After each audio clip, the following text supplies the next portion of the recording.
अभिजीत बम्हतकर के बारे में बताने से पहले ये बता दूँ कि ये ऐसे व्यक्ति है जिन्होंने कि बिहार चुनाव का प्रेडिक्शन एकदम सटीक किया।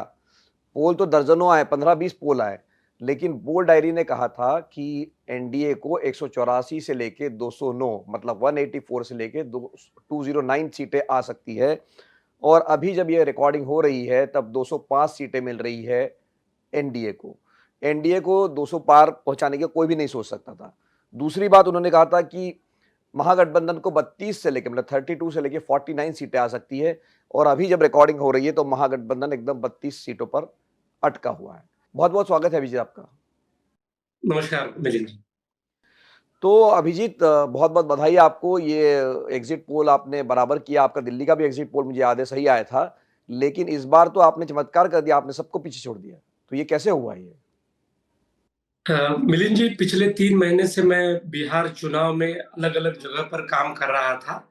लगभग 20 जिलों में हमारी टीम घूमी थी, लोगों से बातचीत की थी और जैसे-जैसे चुनाव करीब आ रहा था, वैसे-वैसे चुनाव बदलते गया। मैं इस चुनाव के 2 फाड़ करना चाहता हूँ। 6 अक्टूबर से पहले एक चुनाव था और 6 अक्टूबर के बाद एक चुनाव था।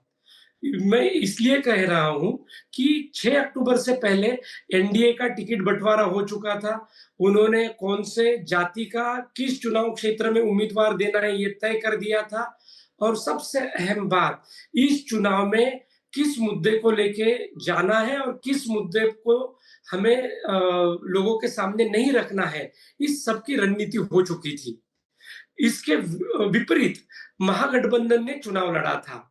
वो अगस्त, सितंबर, अक्टूबर तक अगस्त, सितंबर तक बहुत अच्छे मैदान में खड़े थे। लेकिन जैसे ही 6 अक्टूबर आ गया, तब तक उनका ना टिकट का बँटवारा हुआ था, ना मुख्यमंत्री पद का उम्मीदवार किसे घोषित करना है या नहीं करना है, इसका फैसला नहीं हुआ था और सबसे अहम बात ये थी कि 6 अक्टूबर से लेके 17-18 अक्टूबर तक कांग्रेस और राजद के नेता तेजस्वी यादव इनमें कोई बातचीत भी नहीं हो रही थी कि बात आगे कैसी जाएगी।